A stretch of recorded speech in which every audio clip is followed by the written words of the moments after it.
Rory Stewart wowed social media, pundits and even the wider TV audiences. But not, it transpired, the very people who mattered, Conservative MPs and the Tory party members who decide who our next Prime Minister is.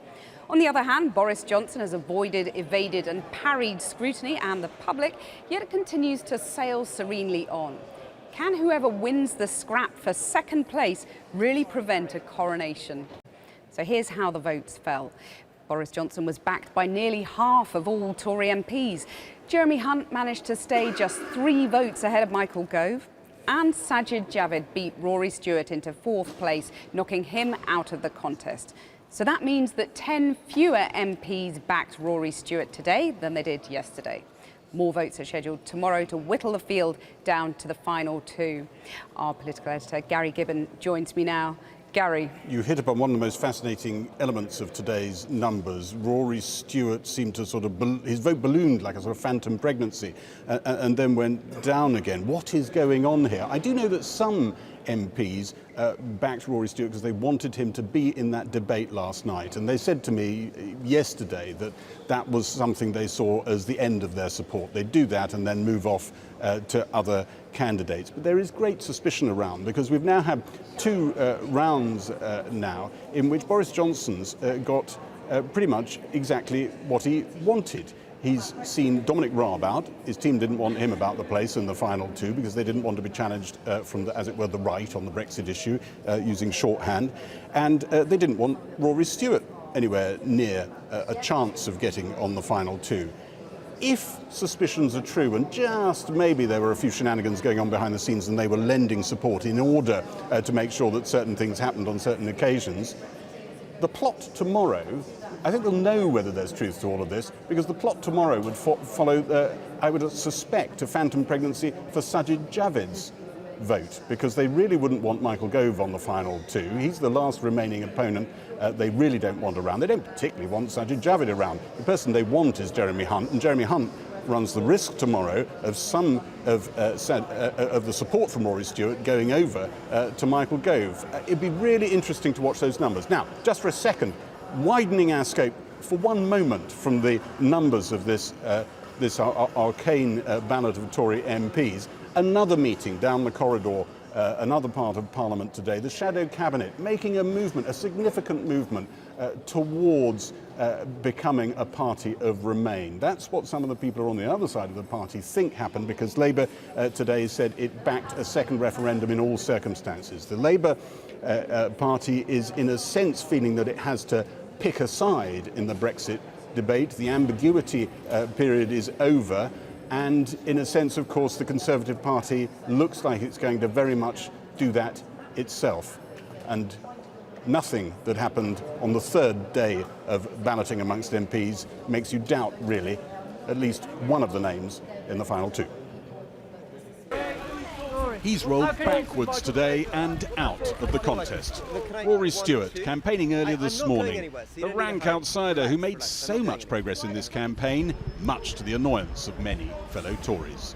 What will happen in this round is, without being too blunt about it, another candidate will be knocked out who currently has an awful lot of people would like it to be you, wouldn't they? You know they would. Oh, there's an enormous number of people would like it to be me, because an enormous number of people believe that the message that I'm bringing forward is too challenging. They might work out a way to do it, mightn't they? They might well, and there's a lot of talk about shenanigans going on. Only a cabinet minister for 50 days, most of them spent campaigning to be Prime Minister. At one point, even today suggested Michael Gove might want to fold up his campaign tent and back him. It's about a pitch to get Michael's team on board. You've got a hope in never getting that, has he? Well, let's see after 6 o'clock tonight. There is a guarantee to leave by October 31st. This was the TV debate Boris Johnson did join. Okay. He skipped Channel 4's, saying it would be a cacophony. What are you going to do? What are you going to do about the? What are you going to do? Jeremy Hunt kept second place, but will worry that he may lose it when Rory Stewart's backers look for a new campaign to back. Michael Gove's team will be hoping he can appeal to people who supported Rory Stewart and want someone in the final 2 who unnerves Boris Johnson. Incredibly importantly, he is the candidate that everyone can unite around. We know, there's going to be two people in the final, and we know who one of those is going to be. The question for us all now is, who is the other one going to be? And I think Michael has shown in the debates, and when he's been scrutinised by you and your colleagues in the media, that he has what it takes. I was very pleased to see an increase in the vote. We've increased our vote in every round. The trajectory is very clear. Other candidates appear to have sort of slightly stalled. I wouldn't say that there's that huge dynamism there. Some MPs said they only backed Rory Stewart yesterday to get him into last night's debate and plan to move their support elsewhere today. Boris Johnson piled on support from the man eliminated yesterday, Dominic Raab, though some of that support came with big caveats. The bottom line is I don't think I caught the wave of the campaign. I think Boris caught the wave of the campaign, and that's why I'm happy to say thank you for all the support I've had, but I'll be throwing my weight and support behind Boris. You thought Dominic Raab was the only true Brexiteer from your perspective in that contest? Indeed. So Boris Johnson is someone you're a bit unsure of? I think we're all a little bit unsure about Boris, but in terms of the options, he, I think, is the only one, or at least the most likely of those that remain, to deliver Brexit. I have my doubts as to whether he'll do it, but if I have to put my vote on one of five, then Boris is the most likely to deliver it. But a lot of your colleagues have these similar doubts, don't they? I'm sure they do, and therefore we all must be determined and hold his feet to the fire. I don't know. David Davis also had been backing Dominic Raab. Decided who you're going to support? I'm still thinking about it. Why is it so difficult to support Boris Johnson? I think what's important is that Dominic Raab is given, and this is, I think, the view of our team, that Dominic Raab is given a very good job. Has he been promised that? No, I don't think any promises. I understand promises have been made. As far as I know. Maybe a hint, a nod, a wink? No, well, not that I'm aware of. I mean, Dominic actually hasn't asked for anything, and I've just been in meetings with him all morning. And he has But he'll be very upset if he doesn't get a big job in a Boris Well, it'd be Johnson very foolish if he was not given a very senior job. You voted for him, Sajid Javid. You voted. Sorry, we can't hear. The front runner, like others, struggled to be heard last night. But today at Prime Minister's Questions was the focus of the SNP's attack. Not only is the member racist, he is stoking division in communities and has a record of dishonesty. He might actually understand the purpose of Prime Minister's Questions, which is to ask the Prime Minister about the actions of the government. Not exactly a staunch defence of Boris Johnson. Consolation for Rory Stewart, the eliminated candidate this evening. He was the man Team Johnson wanted least in the final two. Okay, we're going to move on. Boris Johnson's tally increased again tonight.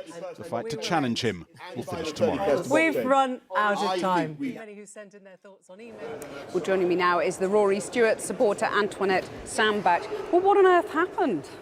Well, I think Rory's run a really good, engaged campaign, but clearly the field is narrowing, and there's a choice of a far smaller choice of candidates. But I think Rory really was the one that got out there and engaged with the public, and I'm disappointed. Did he engage with the right people, given the electorate? Is he running for the right party? He's definitely running for the right party, and I think he was the politician that was standing there telling the truth and telling it how it is, and I think that makes those of us that supported him, gives it a very difficult choice now. But also he did more. If he's out there telling the truth and telling it how it is, are other people telling lies in this campaign? What I'm saying is, with the issues of Brexit, I think they're promising things that they may not be able to deliver, and I think that's been the problem all the way along. Rory was a great communicator. He was fiscally conservative. He promised to put money back into public services, and he took the Conservative message out there to the wider public. What does it say about the Conservative Party, though, that they couldn't bring themselves, your colleagues, couldn't bring themselves to back him, though? Well, I think it's a huge shame. Obviously, I was working as hard as I could to ensure he got as much support as he could. But I think with one runaway candidate, it's very difficult. And so is that it now, really? It's Boris Johnson by a landslide, or is there someone else who could stop him in his tracks, in your view? No, I absolutely don't think it's Boris Johnson by a landslide. I think Boris is a very Marmite politician. He has a certain amount of flair, and I have a lot of respect for him.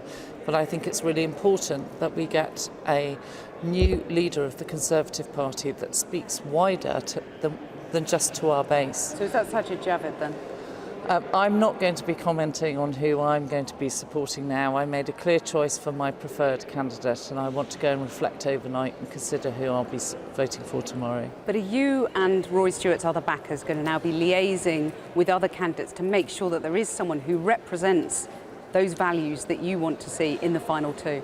I think the whole point of the One Nation caucus, which I'm a part of, was to make sure that candidates committed to One Nation values, and we started the hustings off in Parliament at the very start of this process. So I think that has been really important to make sure that those commitments are stuck to. Can you ever see yourself backing Boris Johnson? Personally, no. Why not? I'm afraid he's not a candidate I will support. He's too divisive in the north and not someone that my constituents see as a credible leader. So I will be looking to support someone from the remaining candidates. But all the polls suggest that he could win the general election, whereas Rory Stewart and others couldn't. I disagree. The polling that came out quite clearly after the debates last night indicated that Rory was actually far ahead of Boris in terms of having a message that the public was responding to, and indeed would be someone that people would have voted for. So I don't agree with that. Antoinette Sandbach, thanks very much for joining us. Thank you. Now, the husband of a British-Iranian woman jailed in Iran has accused Boris Johnson of being delusional and complacent after the Conservative frontrunner claimed he was not to blame for her prolonged incarceration. Last night, Mr Johnson told a TV debate he didn't believe comments he made to Parliament in 2017, wrongly stating that Mrs Zaghari Ratcliffe had been in Iran teaching journalists, had made any difference. But Richard Ratcliffe, who's been on a hunger strike for 5 days outside the Iranian embassy, said Mr Johnson had made a mistake and should take responsibility for it. Ed Hauker went to meet him. Today is day 5 of Richard Ratcliffe's hunger strike outside Iran's embassy. In solidarity with his wife, arrested with their tiny daughter in 2016, Nazanin Zaghari Ratcliffe has been in an Iranian jail ever since. Nazanin had to explain to her that Mummy had gone on hunger strike, and she got sort of confused and asked what that was, and Nazanin said, oh, that means I'm not going to eat, and she thought about it in the way a small child says, well, does that mean you're going to die? Telling your daughter you're on hunger strike is one trial. Dealing with Boris Johnson, quite another. The man many believe will be the Prime Minister has long stood accused of making this family's plight worse, a charge he denied specifically last night in the BBC Leaders' debate. But in pointing the finger at our side... Words have consequences. That was Abdullah's phrase. At our side, well, actually, in that case, it didn't, I think, make any difference. But if you point the finger at the UK, all you are doing is exculpating those who are truly responsible, which is the Iranian Revolutionary Guard. Nazanin Zaghari Ratcliffe has always claimed she was on holiday when she was detained by the Iranian authorities, but this is what Boris Johnson told MPs in 2017. She was simply teaching people journalism, as I understand it. And in the aftermath, the Iranian judiciary saw an opportunity to strengthen their case against Nazanin, portraying her as a subversive. His statement shows that Nazanin had visited the country for anything but a holiday. For months, it was claimed that Nazanin is a British-Iranian charity worker. Mr Johnson's statement has shed new light on the realities about Nazanin.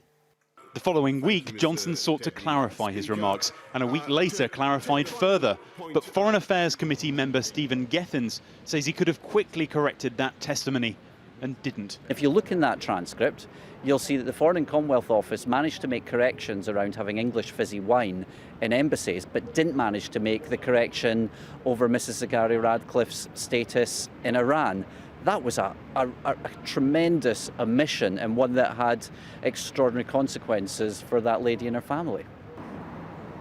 I think it would have been helpful to correct it officially. I think it would have been helpful to be a little quicker and clearer, both in his apology, but also actually in declaring that Nazanin was innocent. So when he says it didn't make any difference, it's not true. I mean, it's delusional, and complacent, and not acceptable. I was outraged. It's fine to say, listen, you're exaggerating the mistake, but to pretend that the mistake had no consequences, when clearly there was a whole propaganda campaign that was organised around his statements.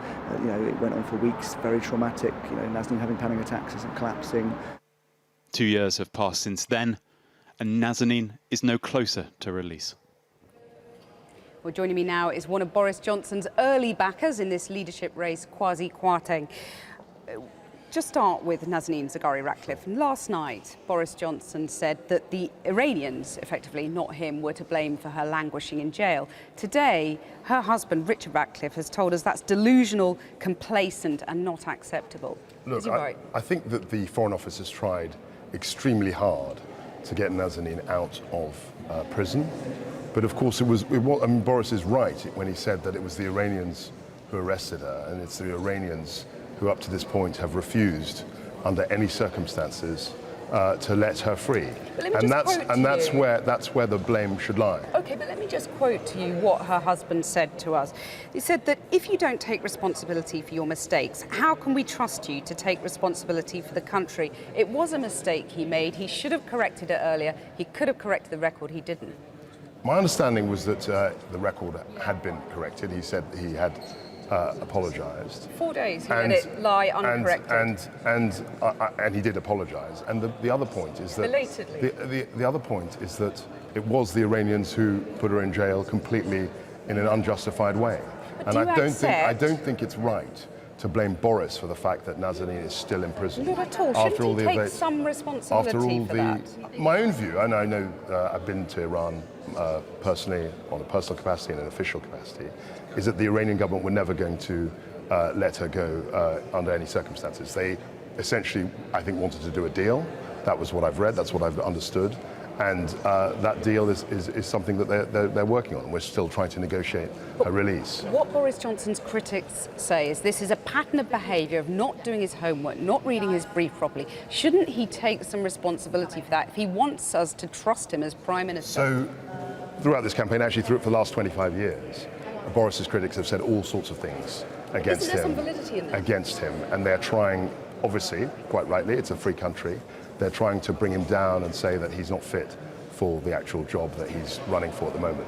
I think they're wrong. I think he's got great strengths, and I think he'll be a very good Prime Minister. But some of the stuff hurled at him, sure, but on this particular issue, you're not prepared to give an inch and say mistakes were made on this and he should be, accepting some more of the blame than he is. I think his reference to the fact that she was teaching journalism, or whatever it was wrong, and he apologised for that. So today, the SNP Westminster leader has said that Boris Johnson is a racist. How do you respond to that? I think this is exactly the point I was trying to make. People have hurled all sorts of abuse, frankly, and accusations against him for the last 20 years. The idea that he's a racist is completely ridiculous. He was a very inclusive mayor. He had a very wide team, lots of people from different diverse communities. He won votes right across the city from all sorts of people, from all sorts of communities. And to say that he's a racist, I think is just scurrilous, offensive, and completely wrong.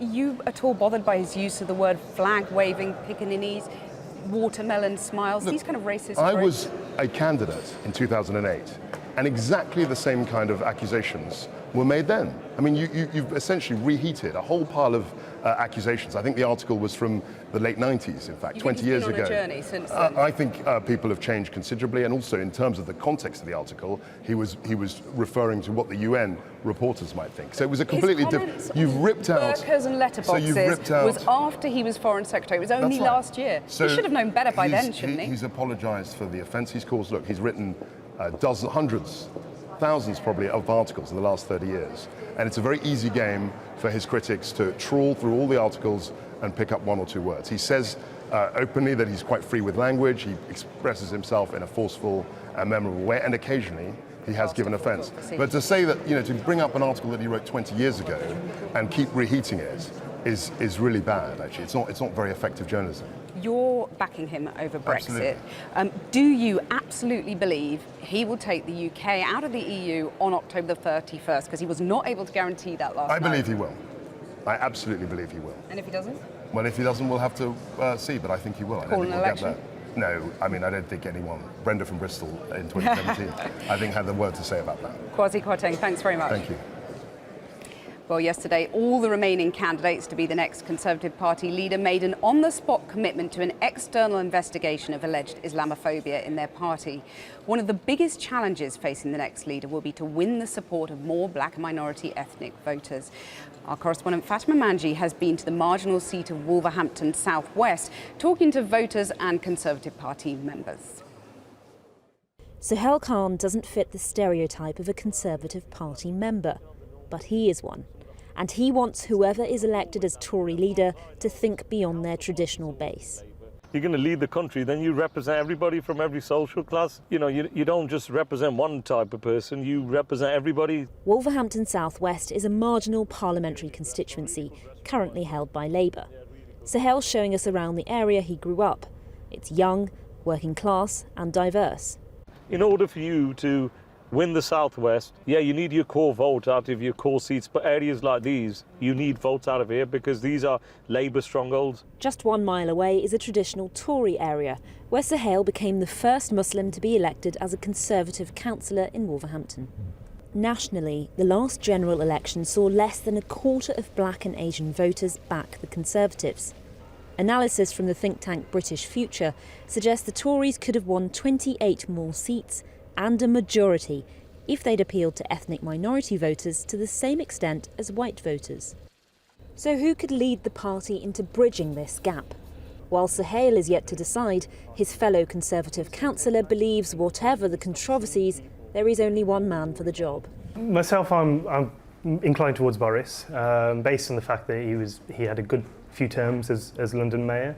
And I think he's a personality as well.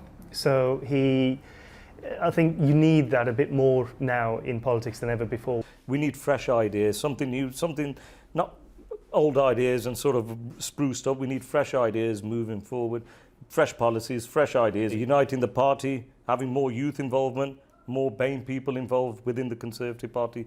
We heard last night that all of the candidates agreed that there was a need for an external investigation into Islamophobia in the Conservative Party.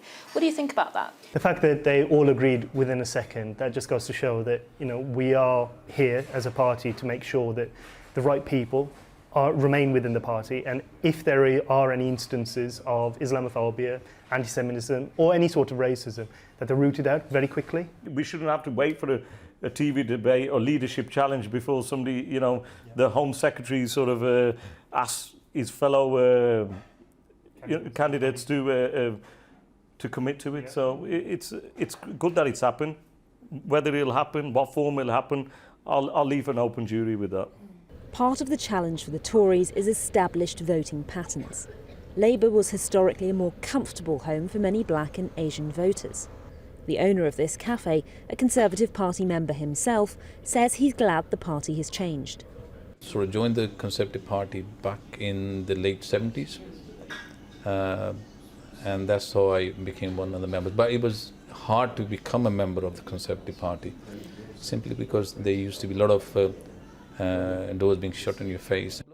But he has been left unimpressed by the current crop of leadership candidates, believing no one has spelt out a concrete, workable plan for Brexit. I feel that we don't have leaders anymore in this country. We have career politicians who just want to be prime ministers or want to be ministers, right? For now, the broader electorate won't get a say. But at some point, the Conservatives will want to seek a majority. So can traditional Labour voters be persuaded? Who would you normally vote for, if you don't mind me asking? Well, it wouldn't be for the Conservative. Why is that? Because I don't believe in their policies. 9 times out of 10 Labour, I'd say, yeah. Would you ever vote Conservative? It depends on what they do for the working class. They want the white middle class man to succeed. They don't care about the minorities. They don't care about anyone else. That's what it feels like. That's how it feels like, you know. And it's strong perceptions like this that Conservative activists like Sohail are battling against. They want to convince ethnic minority voters the party does have something to offer them. And that's a challenge for whoever ends up winning the leadership too. Harry. Well, joining me now is the Home Secretary, Sajid Javid, who came fourth in today's round of voting with 38 votes. Obviously, you're in the danger zone tomorrow. What do you say to supporters of Rory Stewart, who might be considering now whether to back you? What's your pitch? Well, first of all, I'm absolutely delighted to get through today. I was told I was in the danger zone yesterday, and I'm really pleased that I'm still proceeding. And what I would say to Rory's supporters, I mean, first of all, to Rory himself, I think he's run a fantastic campaign. It's a very principled campaign. He's gone out there and taken his message. I thought he did well in that debate yesterday as well. I was very honoured to be with him and my colleagues yesterday. But the thing now we've all got to think about is that we are fast approaching who should be in the final two. We know that Boris Johnson is going to be one of those, and I think we need a strong, credible candidate to go up against Boris that can actually win. And I think I can provide that constructive debate. Though, and not another sort of public school boy? Well, it's not about whether someone's a public school boy or not. What it's about is, I think, what experience they have to offer. And I have experience from both outside government. I've been working in 5 government departments, and I've ran 4 of them. So there's a lot of experience, there's a lot of delivery. But I also think it's about reaching new audiences. For us as Conservatives, we know that in the past we've only won a proper majority when we can have broad appeal across the country. And at a time when we've been in power now for 9 years, we need to have that broad appeal. And I think I'm the best placed candidate to do that. What does it say about the Conservative Party, the modern Conservative Party today, that people are reluctant to back you, the Muslim son of immigrants? Well, I'm one of 4 candidates that could be the next Prime Minister. I think what it tells you about the Conservative Party already is that they recognise talent, wherever it comes from, no matter what your background, what your religion, what your race. So, well, they're a bit slow to recognise talent, aren't they? They're not flooding towards you. Why is that? Let's wait and see what happens. In the history of Conservative Party leadership competitions, they can be quite unpredictable, they can be quite fluid, and let's see what happens. I'm standing here today as one of 4 candidates, and I feel privileged to be in that position, but let's see what happens tomorrow. I'm in this to win it, and I'm going to try and go all the way. I mean, it's noticeable just now. There's a real spring in your step. You've had this vote of confidence. How does it feel being up against these very smooth, well-educated public school debaters? How does that feel to you?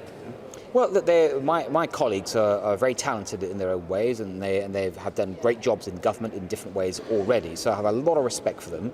But my background is different. When I was on that stage yesterday doing that debate, I think of all the people there, I was the only one that went to state school. I was the only one that went to the local FE college. I was the first in my family to go to university, and that's why I'm in this, because I don't want that to be a rare occurrence in our country. Were you nervous? No, I wasn't nervous, but I don't want it to be rare that people of such modest backgrounds can one day perhaps be Prime Minister. I want that to be something that anyone can feel that they can do, and that's why I'm in this. That's my vision for this country. I want anyone of any background to feel they can do anything. You scored last night when you bounced your opponents into backing an inquiry into Islamophobia in the Conservative Party. Do you think it is racist to compare Muslim women wearing burqas to letterboxes or bank robbers? Look, I'm not here to talk about any of my colleagues and comments that I've made. I mean, I've said that that's not language I would use, and if anyone's used that language, they have to talk about themselves. Last night, Boris was pretty much asked that question, and he apologised for it. And if he had offended someone, that's for him. But that wasn't Islamophobic comment. That's for him to set out why he's made those comments. Why are you he's had his pulling reasons. your punches, though? You're in it to the bitter end with this. I've been very clear on this, and I've always said there's not language I would use, and as we were all asked a question yesterday, which everyone agreed on, politicians should always be careful about language that they use. It's a very responsible position, and that's how I've always approached things. Would Rory Stewart have a place in a Sajid Javid government? I think Rory Stewart would have a place in any future Conservative government led by any of the candidates, and certainly in a Sajid Javid government, I would absolutely want to see him playing a leading role in government. And what do you say to people in the Conservative Party, and there are many of them who their absolute passion is about delivering Brexit? They're prepared to see the country break up, the party break up, if only that is delivered. You a Remainer, how do you convince them now? Well, I absolutely understand the need to deliver Brexit. The reason we had the referendum was to ask the British people. They've given their instructions, and we absolutely need to implement them. But what I hear when I go around the country, I speak to my colleagues, is that they all want to see an orderly Brexit, so where we can get a deal, and that's why I think it's being recognised now that I have the most credible plan for an orderly deal. Of course, we need to always keep preparing for no deal, not because we want it, it's just the responsible thing to do, but I think we can get an orderly deal and leave on time. Well, Rory Stewart said you can't renegotiate. He's the only one being honest with people about what's possible on Brexit, isn't he? Well, that's his view, and I don't share that view. And he's been able to share his view, and my fellow colleagues have spoken on that. I've got a firm view that you can renegotiate. I've never pretended it's going to be easy, but I think we do have to try some sort of renegotiation because our Parliament here has rejected every form of deal so far, except one, which is the withdrawal agreement with the change to the backstop. What have you got that Theresa May hasn't? Well, look, Theresa May tried her best, and she took that deal 3 times to Parliament. Each time it was rejected. I think it's our approach has to change. We need to properly prepare for no deal, and that we need to sort of step that up.